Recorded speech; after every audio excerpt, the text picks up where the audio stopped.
Mga talata sa Biblia tungkol sa pagkabalisa. Awit Kabanata 55, talata 22 ay lagak mo ang iyong mga alalahanin sa Panginoon at aalalayan ka niya, hindi niya hahayaang mabaligtad ang matuwid.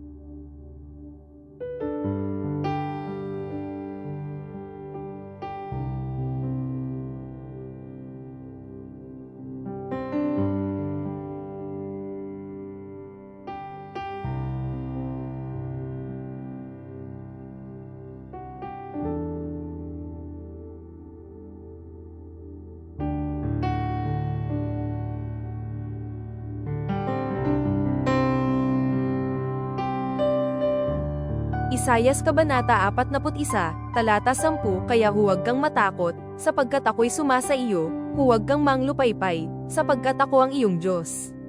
Palalakasin kita at tutulungan kita, aalalayan kita ng kanang kamay ng aking matuwid.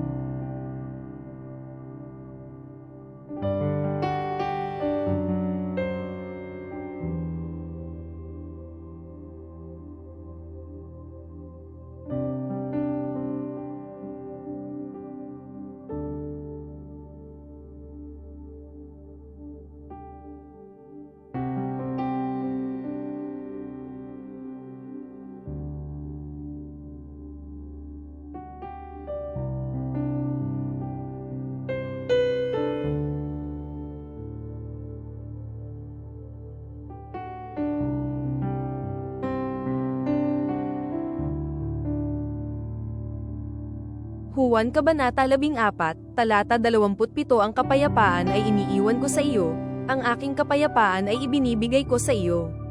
Hindi ko ibinibigay sa iyo gaya ng ibinibigay ng mundo. Huwag kang mabagabag at huwag kang matakot.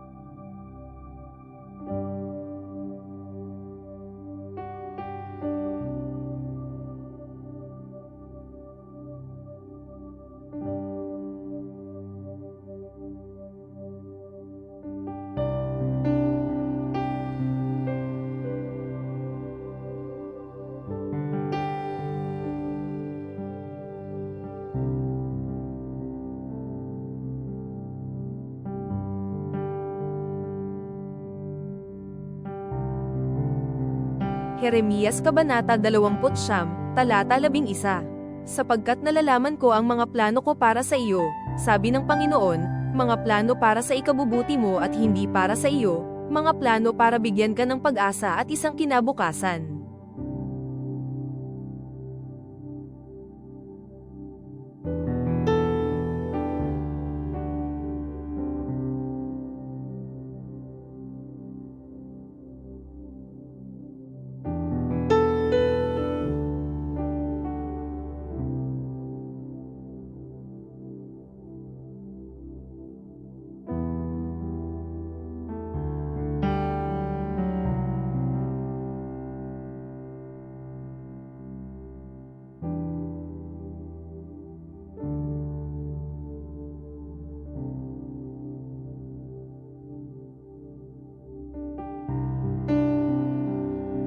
Mga Kawikaan Kabanata 3, talata 5 hanggang 6. Magtiwala ka sa Panginoon ng buong puso mo at huwag kang manalig sa iyong sariling kaunawan, sa lahat ng iyong mga lakad ay sumuko ka sa Kanya, at itutuwid niya ang iyong mga landas.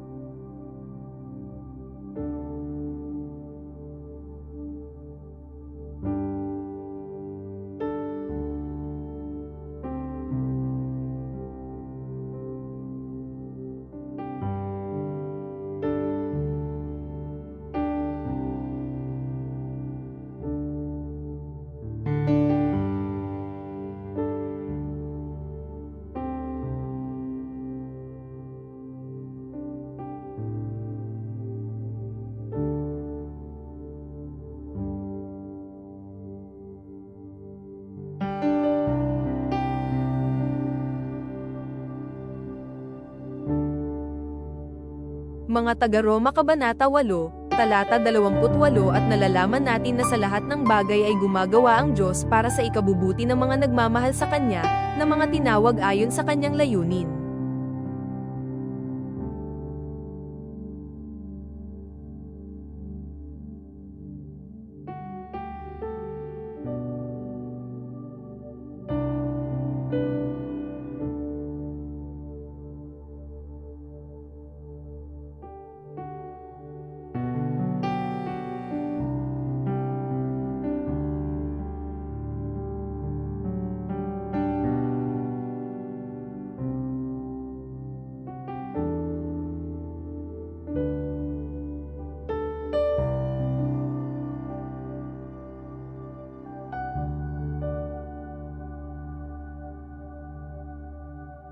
Mateo Kabanata 11, talata 28 hanggang 30. Magsiparito kayo sa akin, kayong lahat na napapagod at nabibigatan, at kayo'y aking bibigyan ng kapahingahan. Pasanin ninyo ang aking pamatok at mag-aral kayo sa akin, sapagkat ako'y maamo at mapagpakumbabang puso, at makakasumpong kayo ng kapahingahan para sa inyong mga kaluluwa. Sapagkat ang aking pamatok ay madali at ang aking pasan ay magaan.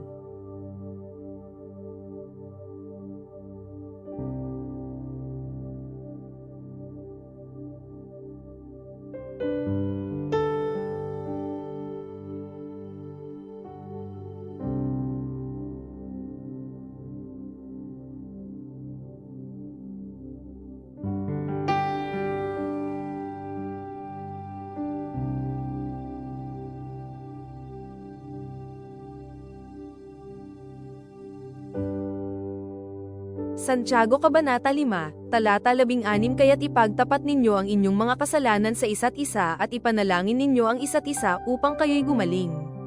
Ang panalangin ng isang taong matuwid ay makapangyarihan at mabisa.